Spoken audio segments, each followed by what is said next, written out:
नमस्ते and welcome. आज की इस क्लास के अंतर्गत हम ब्रिटेन की व्यवस्थापिका की एक बहुत ही महत्वपूर्ण विशेषता, वहां की व्यवस्थापिका की संप्रभुता या सर्वोच्चता की अवधारणा को समझने का प्रयास करेंगे।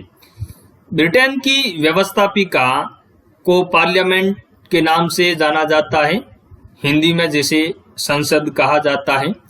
तो इसकी जो एक बहुत ही महत्वपूर्ण या अनोखी विशेषता दुनिया के देशों के अंतर्गत देखने को मिलती है, वह है वहां की पार्लियामेंट की संप्रभुता या सर्वोच्चता की अवधारणा। इस व्याख्यान के अंतर्गत हम यह देखने का प्रयास करेंगे कि ब्रिटेन की संसद की संप्रभुता के क्या मायने हैं, ब्रिटेन की संसद किस तरीके से संप्रभु या सर्वोच्च है। तो ब्रिटेन की जो संसद है उसको संसदों की जननी कहा जाता है, क्योंकि प्रत्येक लोकतांत्रिक देश किसी न किसी रूप में ब्रिटेन की संसद का अनुसरण करता है, चाहे उसका संगठनात्मक तरीका हो या उसका कार्य करने का तरीका हो। कहीं न कहीं ब्रिटेन की संसद है उससे प्रत्येक देश प्रभावित हुआ है। ब्रिटेन की व्यवस्थापिका के दो सदन हैं, एक कॉमन सभा जिसे निम्न सदन या लोकप्रिय सदन या प्रथम सदन कहा जाता है, दूसरा लॉर्ड सभा जिसे द्वितीय सदन या उच्च सदन के नाम से जाना जाता है। ब्रिटेन की संसद की संप्रभुता को लेकर के विद्वानों के मध्य मतभेद भी देखने को मिलता है और कई विद्वान इस बात को मानते हैं कि ब्रिटेन की संसद है वो संप्रभु है। तो क्वेश्चन ये उठता है कि क्या ब्रिटेन की संसद वास्तव में संप्रभु है, और अगर है तो इसका क्या अर्थ है। तो ब्रिटेन की संसद की संप्रभुता या सर्वोच्चता का क्या अभिप्राय है। जब हम ब्रिटेन की संसद की संप्रभुता या सर्वोच्चता की बात करते हैं तब हम उसकी वैधानिक संप्रभुता या कानूनी संप्रभुता या कानूनी सर्वोच्चता की ओर इशारा करते हैं। वैधानिक संप्रभुता या कानूनी संप्रभुता यह दिखाती है कि ब्रिटेन की जो व्यवस्थापिका या पार्लियामेंट है उसकी कानून निर्माण करने की जो शक्ति है वह असीमित है, निरपेक्ष शक्ति है, अनियंत्रित शक्ति है। यानी कहने का अभिप्राय ब्रिटेन की पार्लियामेंट के ऊपर कानून निर्माण को लेकर किसी प्रकार का कोई प्रतिबंध या नियंत्रण नहीं देखने को मिलता है। वो जब चाहे जैसा चाहे कानून बना सकती है। इस तरह की शक्ति ब्रिटेन की व्यवस्थापिका के पास में है और कानून निर्माण करने की इसी प्रकार की शक्ति को सैद्धांतिक दृष्टि से ब्रिटिश संसद की संप्रभुता कहा जाता है और ये तर्क दिया जाता है कि कानून निर्माण के अंतर्गत ब्रिटेन की जो संसद है वो संप्रभु है, सर्वोच्च है, उसके ऊपर किसी प्रकार का कोई नियंत्रण नहीं है। तो ये कानून निर्माण करने की जो असीमित, अनियंत्रित और जो निरपेक्ष शक्ति है ब्रिटेन की व्यवस्थापिका की, वही ब्रिटेन की संसद की संप्रभुता का इशारा करती है। इस तरह की संप्रभुता क्यों है, इसके पीछे क्या कारण है कि ब्रिटेन की संसद है वो जब चाहे जैसा चाहे कानून बना सकती है, जब चाहे कानूनों के अंतर्गत परिवर्तन कर सकती है। एक उसका जो बहुत ही महत्वपूर्ण कारण है वो यह है कि ब्रिटेन के अंतर्गत न्यायपालिका के पास में न्यायिक पुनरावलोकन की शक्ति का अभाव देखने को मिलता है। न्यायिक पुनरावलोकन की शक्ति का मतलब ये होता है कि न्यायपालिका यह देख सकती है कि व्यवस्थापिका और कार्यपालिका ने जिस तरह के कानून बनाए या आदेश पारित किए वह संविधान के अनुकूल है या नहीं है। अगर न्यायपालिका को लगता है कि वह कानून या आदेश संविधान के प्रतिकूल है, संविधान का उल्लंघन करते हैं, असंवैधानिक है, तो न्यायपालिका न्यायिक पुनरावलोकन की शक्ति का इस्तेमाल करके उस कानून या आदेश को निरस्त घोषित कर सकती है। लेकिन ब्रिटेन के अंतर्गत न्यायपालिका के पास में इस प्रकार की न्यायिक पुनरावलोकन की शक्ति नहीं है।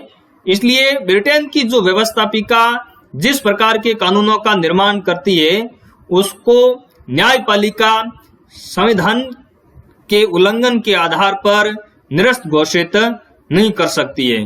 तो ब्रिटेन की संसद जैसा भी कानून बनाती है, जब भी कोई कानून बनाती है या जब भी किसी प्रकार के कानून के अंतर्गत परिवर्तन करती है, तो न्यायपालिका उसको संवैधानिकता या असंवैधानिकता के आधार पर निरस्त घोषित नहीं कर सकती, क्योंकि न्यायपालिका के पास में इस प्रकार की न्यायिक पुनरावलोकन की शक्ति का अभाव देखने को मिलता है।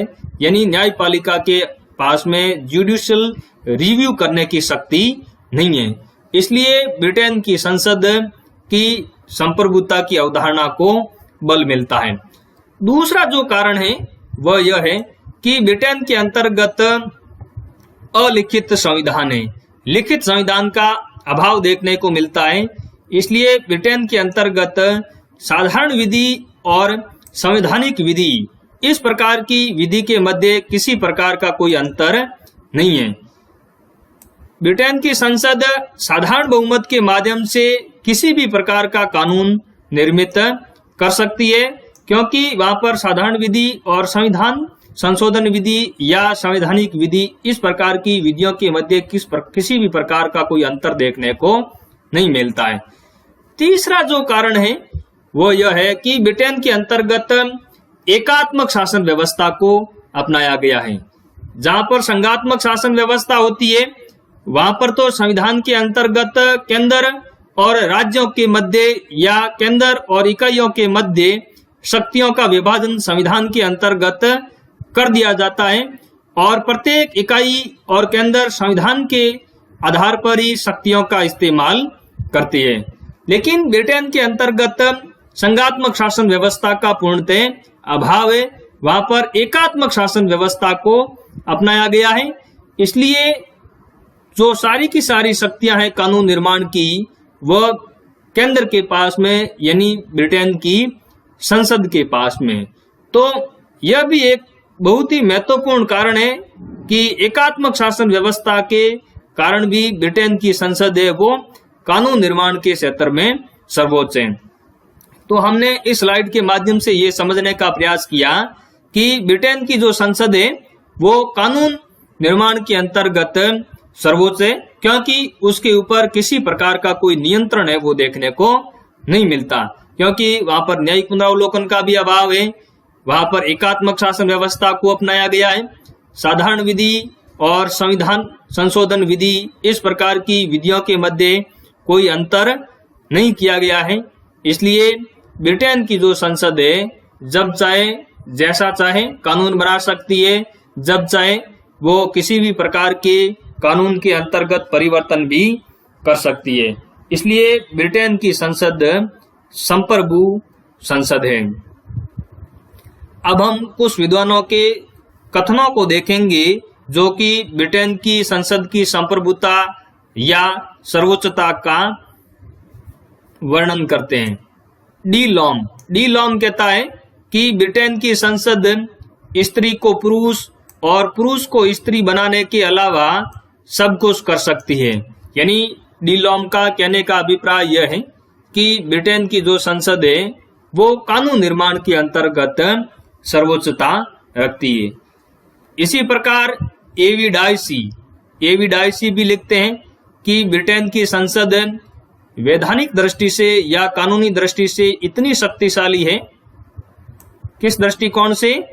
कानूनी दृष्टिकोण से इतनी शक्तिशाली है कि वह एक शिशु को प्रौढ़ घोषित कर सकती है, किसी भी व्यक्ति को मृत्यु के बाद भी राजद्रोही सिद्ध कर सकती है, अवैध संतान को वैध ठहरा सकती है और यदि उचित समझे तो किसी भी व्यक्ति को अपने ही मामले में न्यायाधीश भी बना सकती है। कुल मिलाकर डी लॉम और एवी डायसी इस बात की ओर इशारा करते हैं कि ब्रिटेन की जो संसद है वो संप्रभु संसद है, कानून निर्माण के अंतर्गत सर्वोच्च है, उसके ऊपर किसी प्रकार का कोई नियंत्रण नहीं है। ब्रिटेन की संसद किसी भी प्रकार का कोई कानून बना सकती है, किसी भी कानून को निरस्त कर सकती है, क्योंकि ब्रिटेन के अंतर्गत मौलिक और अमौलिक कानूनों को लेकर ब्रिटेन की संसद के ऊपर किसी प्रकार का कोई नियंत्रण नहीं है। लेकिन इन बातों के बावजूद भी अगर हम व्यवहारिक दृष्टि से देखें तो ब्रिटेन की संसद की संप्रभुता की कुछ सीमाएं हैं, लिमिटेशन है। ब्रिटेन की संसद की जो कानून निर्माण करने की शक्ति है उसके ऊपर कुछ व्यवहारिक प्रतिबंध देखने को मिलते हैं। कानूनी दृष्टि से भले ही ब्रिटेन की संसद के ऊपर किसी प्रकार का कोई प्रतिबंध नहीं हो, लेकिन व्यवहारिक दृष्टि से अगर हम देखें तो ब्रिटेन की संसद के ऊपर प्रतिबंध देखने को मिलते हैं। उनमें से पहला है जनमत का नियंत्रण। ब्रिटेन की संसद के 2 सदन हैं, एक कॉमन सभा और दूसरा लॉर्ड सभा। अगर हम 1911 और 1949 का ब्रिटेन का जो संसदीय अधिनियम है उसको देखें तो उसके परिणाम स्वरूप ब्रिटेन की संसद का जो दूसरा सदन है लॉर्ड सभा की शक्तियों के अंतर्गत भारी कटौती की गई है और कॉमन सभा की शक्तियों के अंतर्गत बढ़ोतरी की गई है। और हम ये जानते हैं कि कॉमन सभा के जो सदस्य हैं वो जनता के द्वारा प्रत्यक्ष रूप से निर्वाचित होते हैं। प्रत्येक 5 साल के बाद में कॉमन सभा के सदस्यों को जनता के सामने वोट के लिए जाना होता है। इसलिए ब्रिटेन की जो संसद है वो जिस तरीके से कानूनों का निर्माण करती है उसके अंतर्गत जनमत की जो भावना होती है, जनता की जो भावना होती है, उसका उल्लंघन करने की हिम्मत नहीं दिखाती। क्योंकि अगर कोई भी दल जिसकी सरकार है, अगर वो दल जनता की जो भावना है, जो जनमत की इच्छा है, उसका अगर उल्लंघन करता है तो दोबारा वापस जनता उस दल को वोट नहीं देती। तो जनमत का नियंत्रण है वो ब्रिटेन की संसद के ऊपर देखने को मिलता है। मुख्यतः कॉमन सभा के ऊपर जनमत का इस तरह का नियंत्रण देखने को मिलता है। और ब्रिटेन की संसद की अगर हम संप्रभुता की बात करें तो वास्तव में ही वह कॉमन सभा की ही संप्रभुता है, क्योंकि कानून निर्माण करने की जो वास्तविक शक्तियां हैं वो किसके पास में है, वो वहां का जो प्रथम सदन है कॉमन सभा है उसी के पास में। लॉर्ड सभा के पास में तो बहुत ही कम शक्तियां हैं। दूसरा जो नियंत्रण है ब्रिटेन की संसद की संप्रभुता के ऊपर वो है मंत्रिमंडल की शक्ति, मंत्रिमंडल का नियंत्रण। अगर हम देखें तो व्यवस्थापिका के पास में समय की कमी देखने को मिलती है और कार्य की भी अधिकता होती है। इसलिए संसद के पास में जो असीमित और अनियंत्रित जो कानून निर्माण करने की शक्ति है उसका पूर्णतः इस्तेमाल व्यवस्थापिका नहीं कर पाती है। और जो मंत्रिमंडल के अंतर्गत, मंत्री परिषद के अंतर्गत जो सदस्य होते हैं वह व्यवस्थापिका के ही सदस्य होते हैं।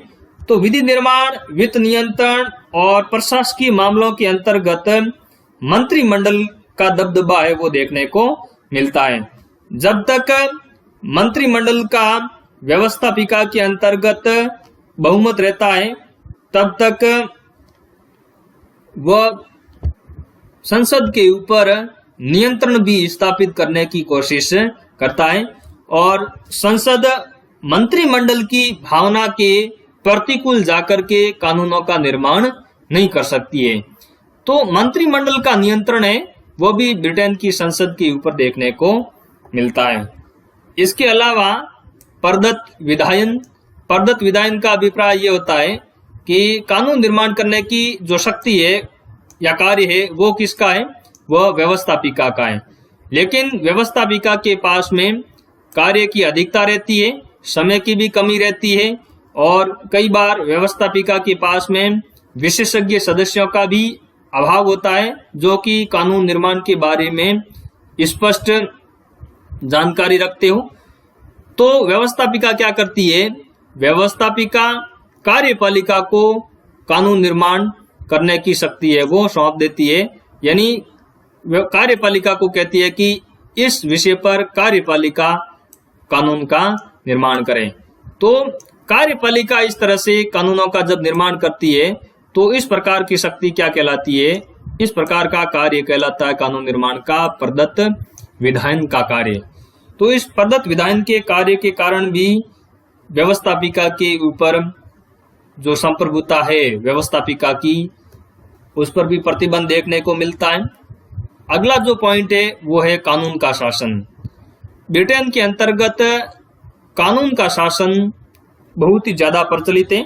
कानून के शासन का अभिप्राय यह है कि देश का जो साधारण कानून है वो सब पर लागू होता है, किसी के पास कोई मनमानी शक्ति नहीं है और कानून के समक्ष सभी नागरिक है वो एक समान है। और संसद की संप्रभुता को भी तभी तक सहन किया जाता है जब तक वो कानून के शासन को लागू करती है। तो ब्रिटेन के अंतर्गत संसद है वो कानून के शासन का उल्लंघन नहीं करती है और कानून के शासन का नियंत्रण है वो ब्रिटेन की संसद के ऊपर देखने को मिलता है। और जो अंतिम पॉइंट है वो है अंतर्राष्ट्रीय कानून का सम्मान।